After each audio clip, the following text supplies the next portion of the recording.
Setiap sore, menjelang maghrib, aroma harum dari adonan martabak manis dan gurih mulai menyebar di ujung jalan kecil dekat perempatan Kota Jaya. Di sanalah Fajar, seorang pemuda berusia 23 tahun, dengan sabar menyiapkan lapak martabaknya yang sederhana, meja lipat dari kayu, wajan bundar hitam yang sudah setia menemani sejak 2 tahun lalu, dan sebuah gerobak kecil dengan tulisan tangan Martabak Fajar, enak dan hemat, terpajang di depan lapaknya.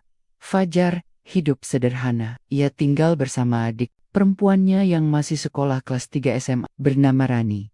Sejak orang tua mereka meninggal akibat kecelakaan beberapa tahun lalu, Fajar rela putus kuliah dan bekerja keras demi membiayai hidup dan sekolah adiknya. Bagi Fajar, masa mudanya bukan untuk bersenang-senang, tapi untuk bertahan hidup dan membangun harapan kecil untuk masa depan.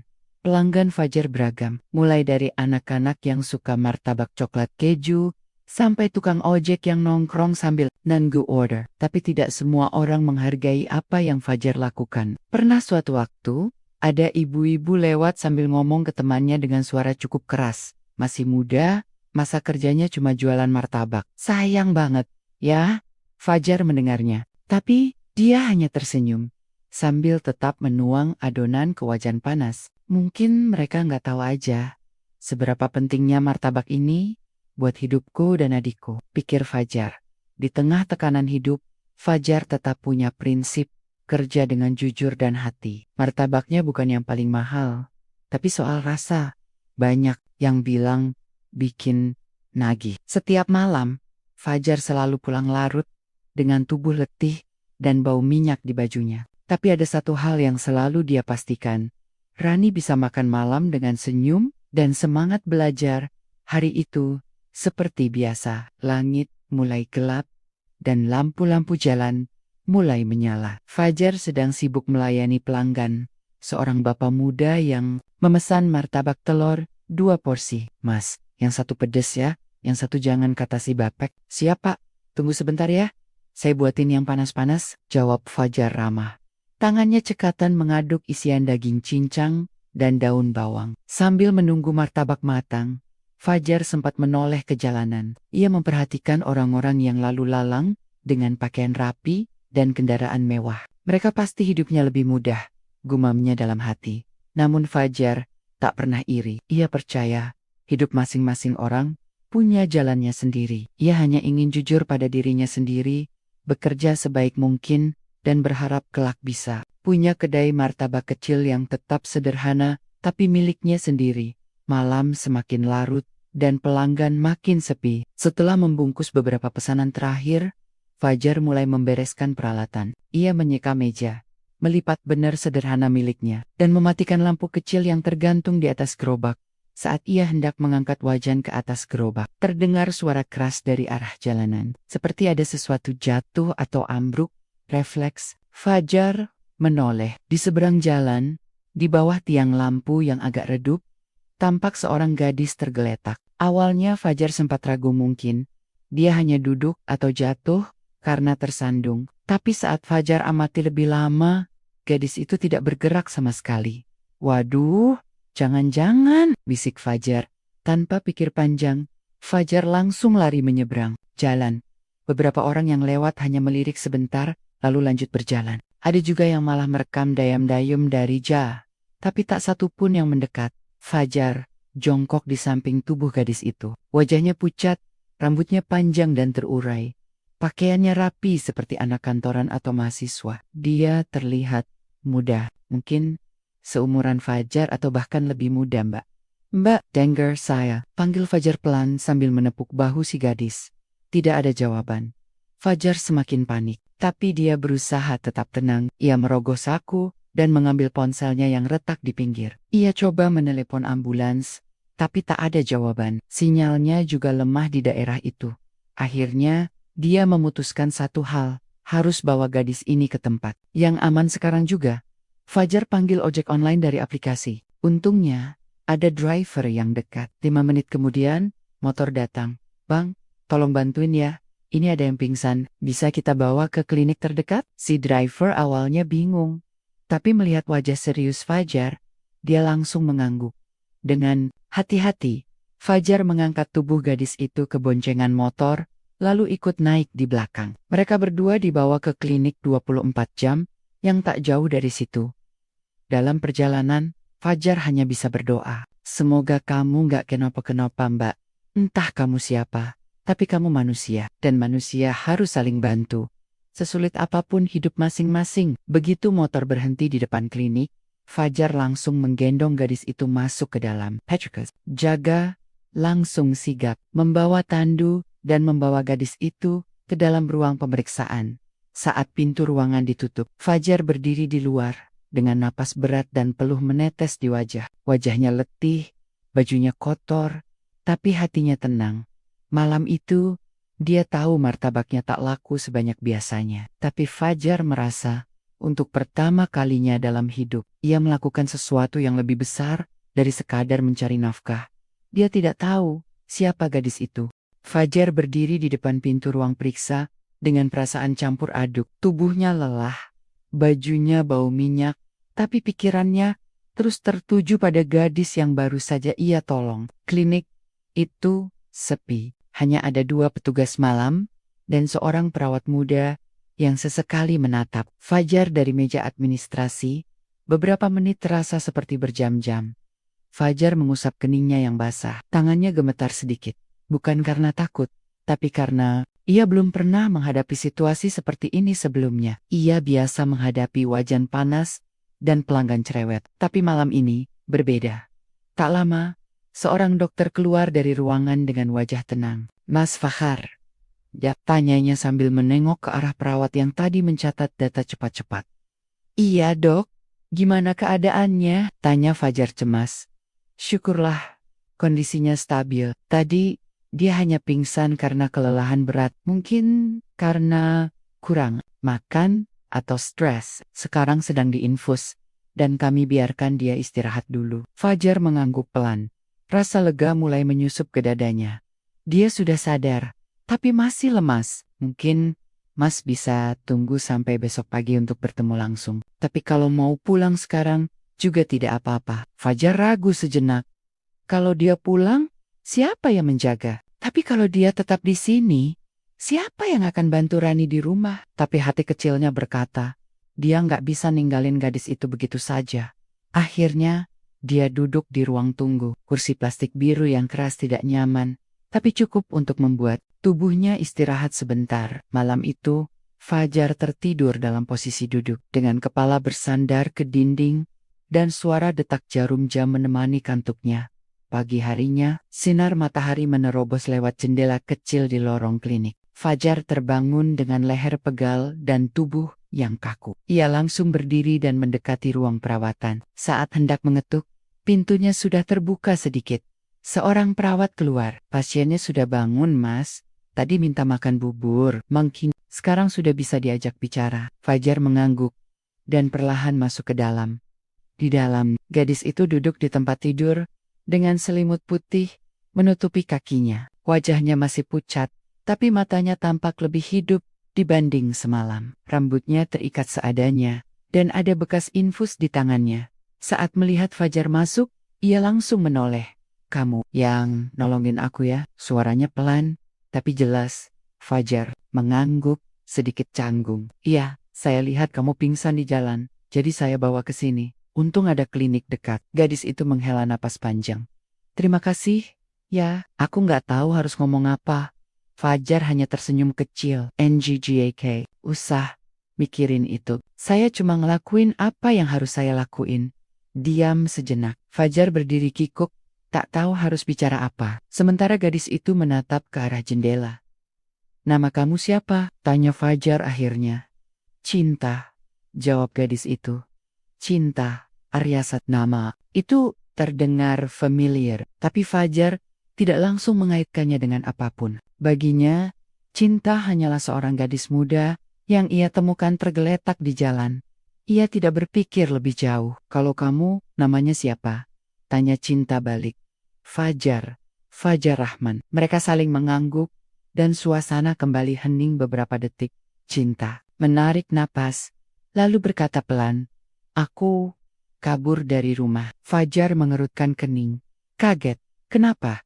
Cinta menunduk. Ayahku sibuk banget. Nggak pernah dengerin aku. Semua tentang kerja, kerja, kerja. Aku merasa kayak orang asing di rumah sendiri. Aku cuma pengen ngerasain jadi manusia biasa yang bisa napas tanpa tekanan.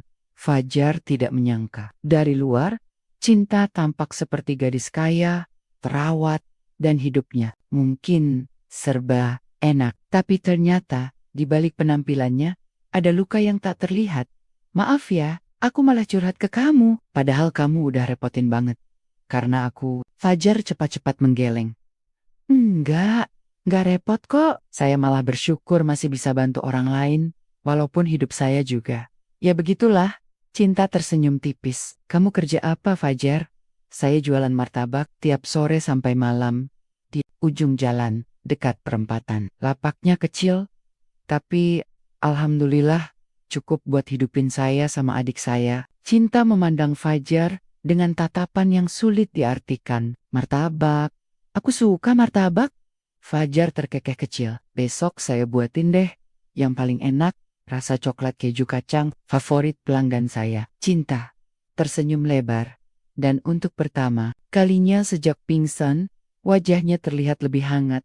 Mereka tidak bicara lama lagi hari itu. Dokter menyarankan agar Cinta istirahat penuh, setidaknya 2 hari. Fajar pun pamit pulang, karena harus menyiapkan jualan sore nanti. Sebelum pergi, Fajar tinggalkan nomor HP-nya di secari kertas. Kalau kamu butuh apa-apa, hubungi saya aja. Saya nggak bisa bantu banyak, tapi saya usahain. Cinta menerima kertas itu dengan hati-hati. Terima kasih Fajar. Serius, makasih banget. Fajar hanya mengangguk. Ia keluar dari ruangan itu dengan langkah pelan, tapi ada senyum kecil di wajahnya. Ia tidak tahu kenapa, tapi perasaannya aneh, campuran antara lega, penasaran, dan sedikit hangat. Di luar, udara pagi masih segar. Jalanan sudah mulai ramai. Fajar melirik jam di ponselnya. Sudah hampir jam 9. Ia harus buru-buru pulang, bantu Rani sarapan, dan lanjut menyiapkan dagangan. Tapi dalam hati, ia tahu hari-harinya tak akan sama lagi. Ia baru saja bertemu seseorang yang entah kenapa membuat hidupnya jadi terasa sedikit berbeda. Hari-hari Fajar kembali seperti biasa. Setiap pagi ia belanja bahan ke pasar. Siangnya bantu Rani bersih-bersih rumah. Dan sore harinya mulai membuka lapak martabak di perempatan. Tapi sejak malam itu, pikirannya tak bisa lepas dari Cinta. Nama itu seperti terus berputar di benaknya. Sesekali ia menatap layar ponsel, berharap ada pesan atau panggilan dari nomor yang ia berikan waktu itu, tapi tidak ada. Bukan karena dia berharap lebih. Fajar tahu batas dirinya. Ia hanya seorang penjual martabak dengan kehidupan sederhana. Cinta dilihat dari caranya berbicara, penampilan, dan gaya duduknya di ranjang klinik saja. Fajar tahu bahwa gadis itu datang dari dunia yang sangat berbeda.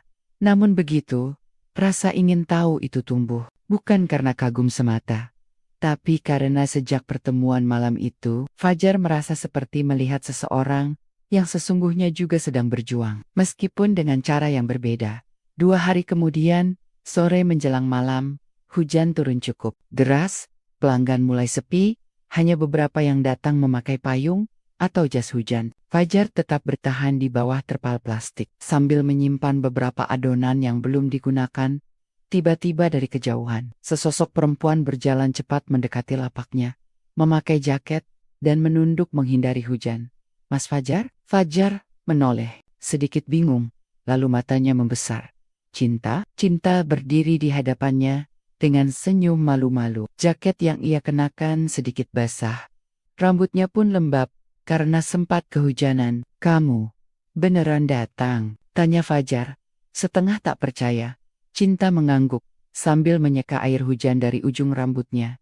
Aku penasaran, kayak apa sih martabak buatan kamu yang katanya paling enak saprempitan Kota Jaya ini? Fajar terkekeh, lalu langsung menyalakan kompor kecilnya. Oke, 1 martabak coklat keju kacang spesial ya. Cinta duduk di bangku kecil dekat lapak, sambil mengangguk. Wajahnya terlihat lebih segar dari sebelumnya. Tidak sekaku waktu di klinik. Kali ini, dia tampak seperti gadis biasa, seseorang yang ingin menikmati makanan pinggir jalan di tengah hujan. "Udah sehat?" tanya Fajar sambil mengaduk adonan. "Udah, makasih ya. Waktu itu, aku bener-bener nggak tahu apa jadinya kalau kamu nggak lewat malam itu." Fajar hanya tersenyum tipis. "Saya nggak ngapa-ngapain kok, cuman kebetulan lewat, terus nurut aja sama hati." Cinta memandangi Fajar bekerja. Tangannya cekatan, tapi tetap tenang, tak terlihat terburu-buru. Walau hujan bisa membuat siapa saja jadi ingin cepat-cepat pulang. "Kamu selalu jualan di sini setiap hari?" tanya Cinta. "Iya, kecuali kalau hujan terlalu deras, kadang saya berhenti lebih awal. Tapi biasanya tetap buka. Soalnya pelanggan udah biasa nyari malam-malam." Cinta mengangguk. "Aku suka lihat orang yang kerja keras kayak kamu. Nggak banyak orang bisa setia sama pekerjaan kayak gini." Fajar menoleh, sedikit terkejut. "Kamu ngomong gitu, kayaknya kamu belum pernah kerja berat ya?" Cinta tertawa kecil. "Kerja sih pernah, tapi babe, tekanannya lebih ke pikiran, bukan fisik. Dunia kantor tuh kadang kejam juga. Apalagi kalau kamu anak pemilik perusahaan. Semua mata ngeliatin kamu. Harus sempurna, harus kuat, harus waras. Padahal nggak sesimpel itu." Fajar diam sejenak. "Jadi, bener kamu anak seco?" Cinta menatapnya, lalu mengangguk pelan. "Iya, nama ayahku Arya Satya Wijaya. Mungkin kamu pernah lihat dia di berita atau iklan perusahaan." Fajar mengangguk pelan. Ia memang pernah dengar nama itu. CEO perusahaan teknologi besar yang sering muncul di berita bisnis. Sekarang semuanya jadi masuk akal. Martabak Fajar mulai matang. Ia menaburkan gula, coklat, keju, lalu kacang tanah yang disangrai sendiri. Setelah dilipat dan dipotong-potong, ia membungkusnya dengan kertas coklat dan menyerahkannya ke Cinta. "Nah, cobain, gratis ya. Anggap aja pengganti bubur klinik kemarin," ucap Fajar sambil tersenyum. Cinta tertawa dan membuka bungkus martabak. Ia mengambil satu potong dan menggigitnya perlahan. Enak banget, serius. Ini martabak terenak yang pernah aku makan." Fajar mengangguk, bangga. "Terima kasih. Resepnya dari almarhum ibu saya. Saya jaga banget rasanya, biar nggak berubah." Mereka mengobrol lama tentang hidup, tentang mimpi, bahkan tentang hal-hal kecil yang biasanya tak dibahas oleh dua orang asing. Di tengah hujan yang masih turun rintik-rintik, keduanya tenggelam dalam percakapan yang hangat. Tak ada status, tak ada latar belakang, hanya dua manusia yang sedang belajar saling mengenal. Saat jam menunjukkan pukul 9 malam, Cinta berdiri dan memakai kembali jaketnya. "Aku pulang dulu, ya, tapi boleh nggak aku datang lagi lain kali?" Fajar menatapnya sejenak, lalu mengangguk. "Tentu aja, lapak ini terbuka buat siapa aja, apalagi buat tamu istimewa kayak kamu." Cinta tersenyum. Kali ini lebih lepas. "Sampai ketemu lagi Fajar." "Sampai ketemu, Cinta." Cinta berjalan menjauh, dan Fajar hanya bisa berdiri memandangi punggungnya yang perlahan hilang di balik kabut hujan. Ada sesuatu yang mulai tumbuh di hatinya, bukan cinta, bukan juga harapan yang muluk-muluk, tapi mungkin sebuah bahwa hidupnya akan berubah, entah ke arah mana. Dan di tengah dinginnya malam, Fajar tahu satu hal. Perempuan yang tiba-tiba ia tolong di pinggir jalan itu, kini perlahan menjadi bagian dari kisah hidupnya. Fajar masih berdiri memandangi jalan yang mulai sepi. Lampu-lampu kendaraan menyala redup karena sisa kabut hujan. Terpal lapaknya kini basah, tapi hatinya terasa hangat. Ia tidak tahu harus menyebut apa yang ia rasakan. Senang, ya. Bingung, juga iya. Tapi yang pasti, kehadiran Cinta malam itu bukan sesuatu yang ia sangka-sangka. Apalagi setelah 2 hari tidak ada kabar. Sejak malam itu, Cinta mulai sering mampir. Tidak setiap hari, tapi cukup sering untuk membuat Fajar terbiasa melihat sosoknya duduk di bangku kecil depan lapak. Kadang Cinta hanya membeli martabak, kadang datang membawa kopi, kadang hanya datang untuk duduk dan ngobrol. Anehnya, Fajar tidak pernah merasa canggung, seolah-olah gadis itu memang cocok berada di sana. Tapi, semakin sering mereka bertemu, Fajar mulai merasakan sesuatu yang berbeda. Bukan hanya soal rasa nyaman atau perhatian cinta pada kisah hidupnya, tapi juga soal sesuatu yang disembunyikan cinta. Fajar bisa merasakannya dari sorot mata gadis itu. Kadang cinta tertawa, tapi seperti menahan sesuatu. Kadang diam, lalu cepat-cepat mengalihkan pembicaraan. Dan hari itu, semuanya semakin jelas. Matahari, sore mulai turun, langit memerah perlahan. Fajar sedang mengoles adonan di atas loyang, saat cinta datang dengan wajah sedikit panik. Rambutnya dibiarkan tergerai, dan kali ini, dia tidak membawa jaket seperti biasanya. Fajar, ucapnya cepat. Boleh ngobrol sebentar nggak? Fajar melihat wajahnya. Kali ini, berbeda. Bukan senyum, bukan ceria, ada kecemasan. Ayo, duduk, kata Fajar cepat. Ia menurunkan api kompor, lalu duduk di bangku seberang cinta. Cinta menggenggam kedua tangannya. Jemarinya tampak gelisah. Tatapannya ke arah jalan, tidak langsung ke mata. Fasyah, ada apa? Tanya Fajar pelan. Cinta menarik napas panjang sebelum akhirnya berkata, aku belum bilang hal penting ke kamu. Fajar diam, menunggu. Beberapa hari ini, aku kabur dari rumah. Dan sekarang, ayahku udah tahu aku di kota ini. Dia nyuruh orang-orangnya nyari aku. Bahkan, katanya, kalau perlu lapor polisi. Fajar terkejut. Lapor polisi? Tapi, kamu kan cuma kabur, bukan hilang.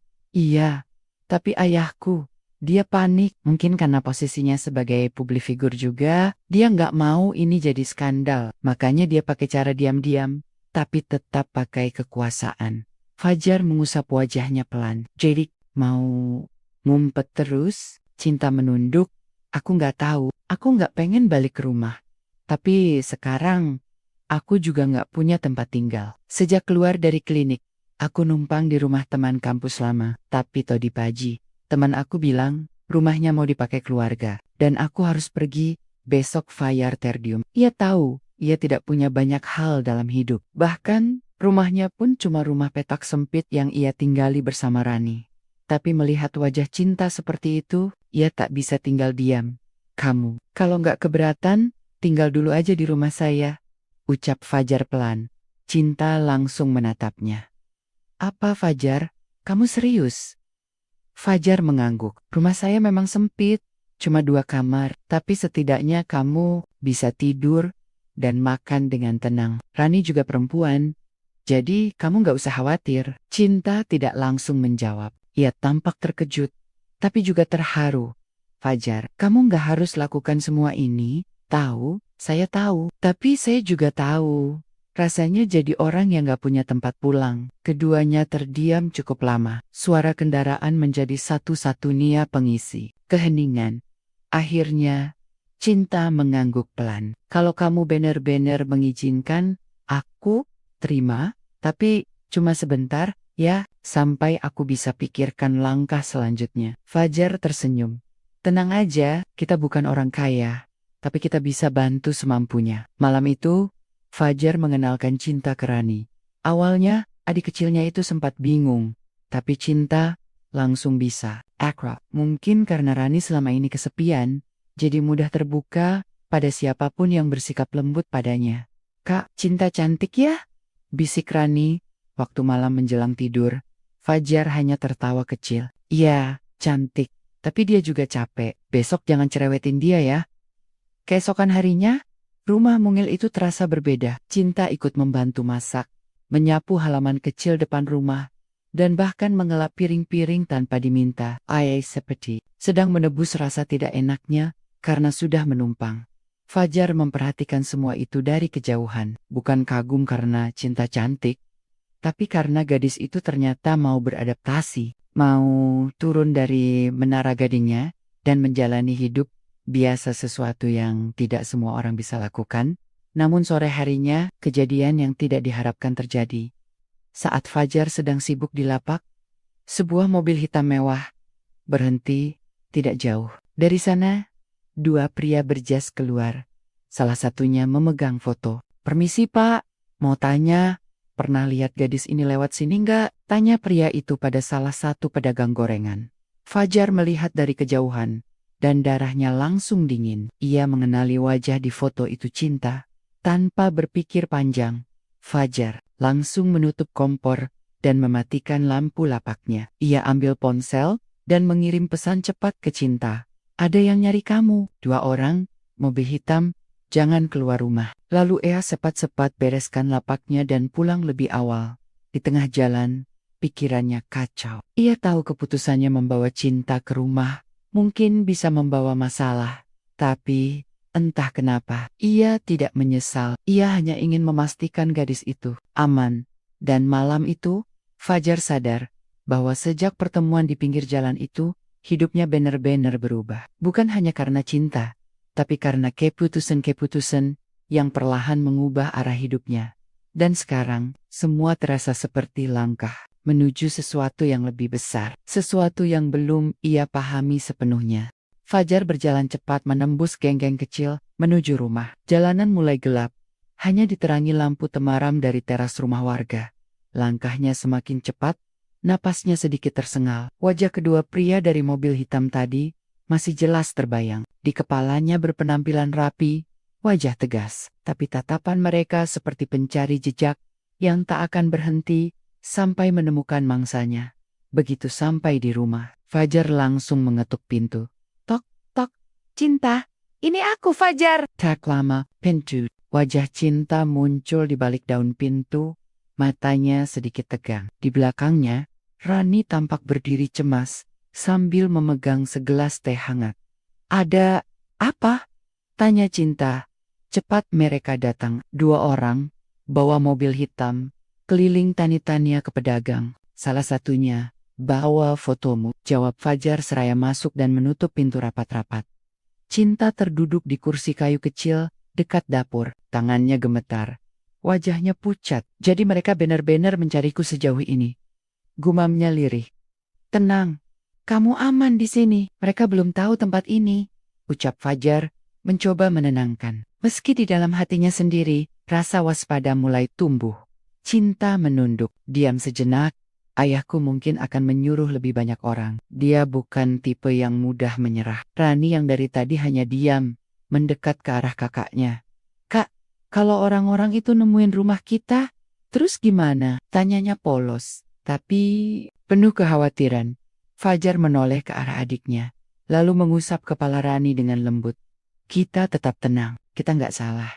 Kita cuma nolong orang. Namun, di balik ketenangan suara itu, Fajar tahu situasi ini mulai berbahaya. Malam itu berlalu dengan sunyi. Cinta tidak bisa tidur. Ia hanya duduk di dekat jendela kecil kamar yang ia tempati sementara. Dinding kamar itu tipis, hanya dibatasi triplek, namun terasa jauh lebih hangat daripada rumah besar tempat ia dibesarkan. Ia memandangi langit malam lewat celah jendela. Bintang-bintang tampak pucat tertutup awan. Di kepalanya, ratusan pikiran. Ia tahu cepat atau lambat, ayahnya akan menemukannya. Tapi apa yang akan terjadi setelah itu? Akankah ia dipaksa pulang, dikunci lagi di balik tembok rumah besar, dijauhkan dari semua yang sudah ia temui? Di luar termasuk Fajar. Fajar. Cinta menghela napas pelan. Ia bahkan tidak tahu kapan mulai merasa nyaman dengan lelaki itu. Mungkin sejak pertama kali ia sadar di klinik dan melihat tatapan cemas Fajar. Atau mungkin ketika Fajar tanpa banyak tanya membantunya, menampungnya, mempercayainya. Rasanya sudah terlalu jauh untuk kembali ke kehidupan lamanya. Keesokan harinya, Fajar bangun lebih pagi dari biasanya. Ia hendak ke pasar membeli bahan martabak sebelum lapaknya buka sore nanti. Sebelum pergi, ia mengingatkan Rani untuk tetap di rumah dan tidak membuka pintu untuk siapapun kecuali Fajar.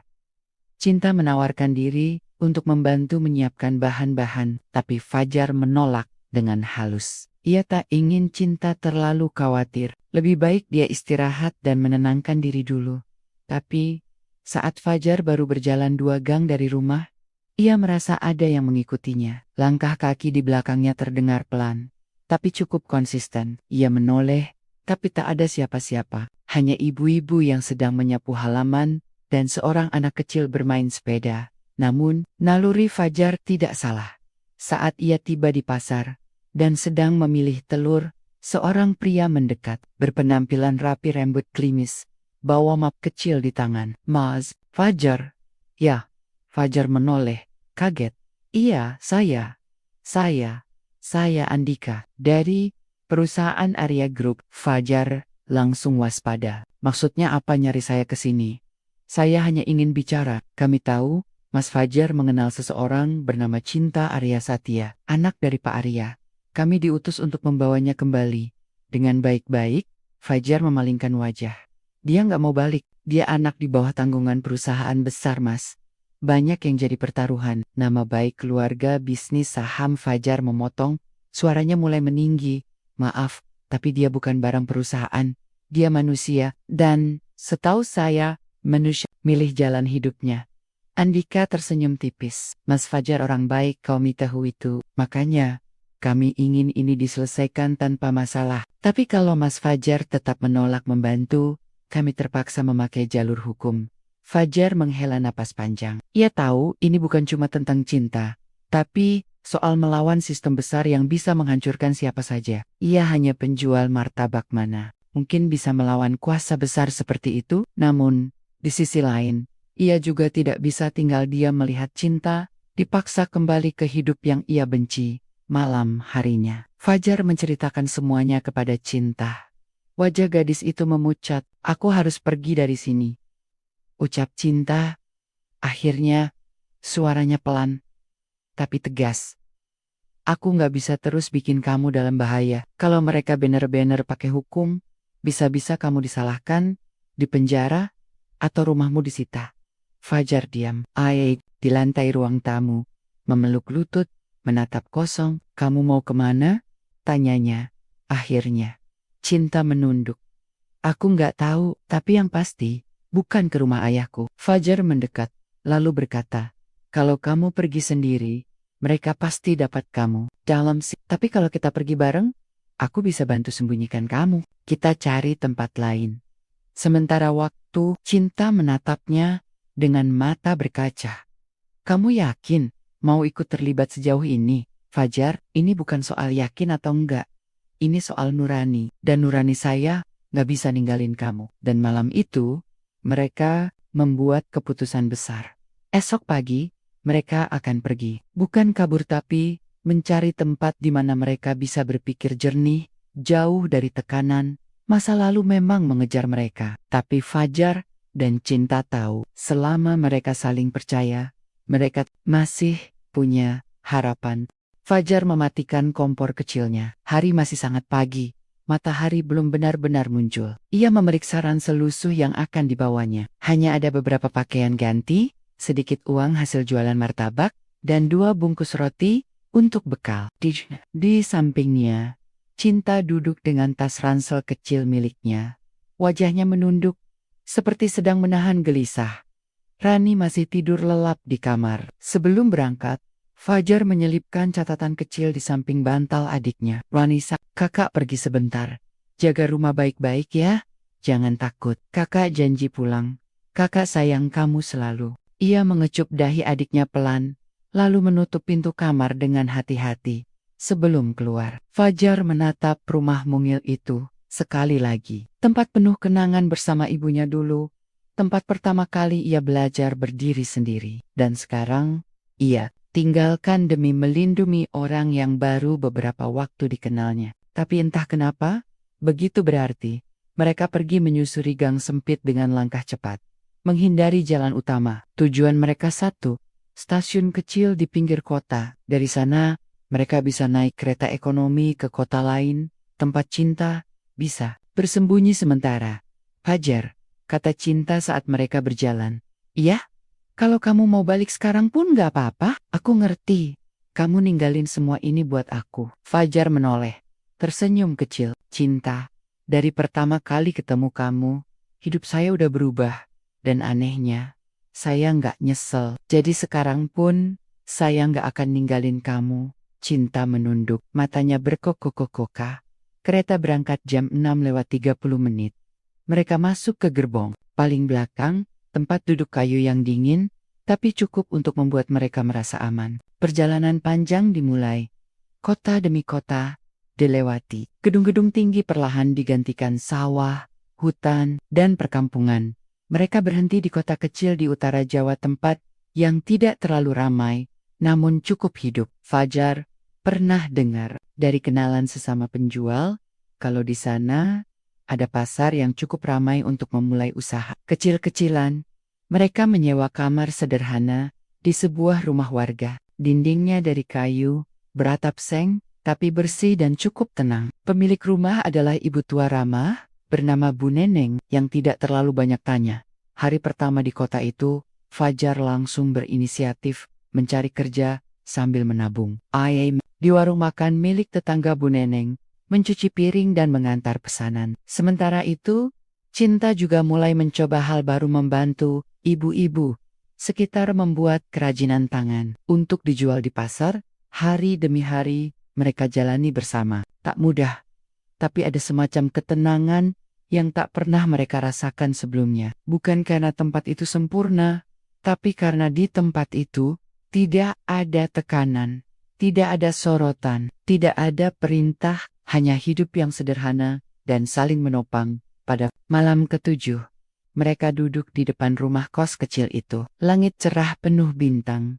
Angin malam berembus pelan. "Fajar," kata Cinta pelan, "terima kasih, udah jadi tempat pulang buat aku." Fajar tersenyum, memandangi langit. "Saya juga mau bilang begitu. Mungkin kamu bukan rumah yang mewah, tapi kamu bikin hati saya tenang."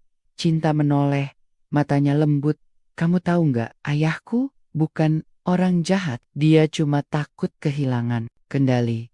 Tapi selama ini, aku juga takut kehilangan diriku sendiri." "Kamu udah nemuin diri kamu sekarang?" tanya Fajar. Cinta mengangguk, sedikit demi sedikit.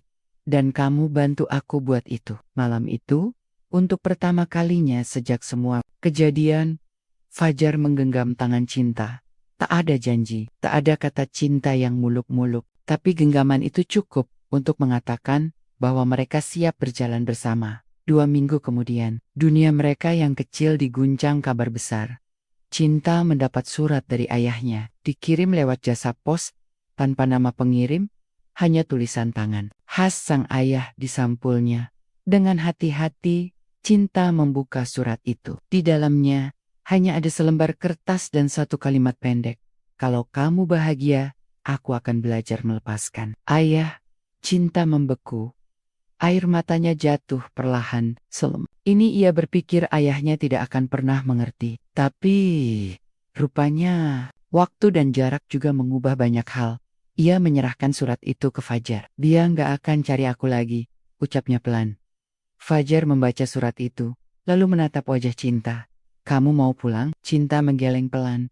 "Aku sudah pulang di sini bersamamu." Setahun berlalu, Fajar kini memiliki gerobak martabak kecil yang ia kelola sendiri di pasar kota. Ia diberi izin berjualan oleh RT setempat setelah membuktikan ia rajin dan jujur. Martabaknya terkenal enak dan murah, jadi selalu ramai pembeli. Cinta membuka kelas kecil untuk mengajari ibu-ibu membuat kerajinan. Bahkan ia membuat merek lokal dan menjual produknya lewat media sosial. Namanya Cinta Rakyat.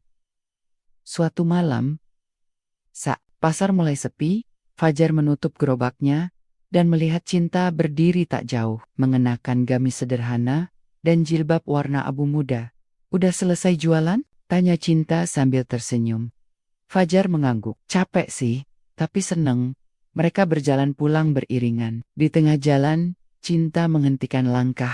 "Fajar, iya, aku pikir aku udah nemuin jawabannya."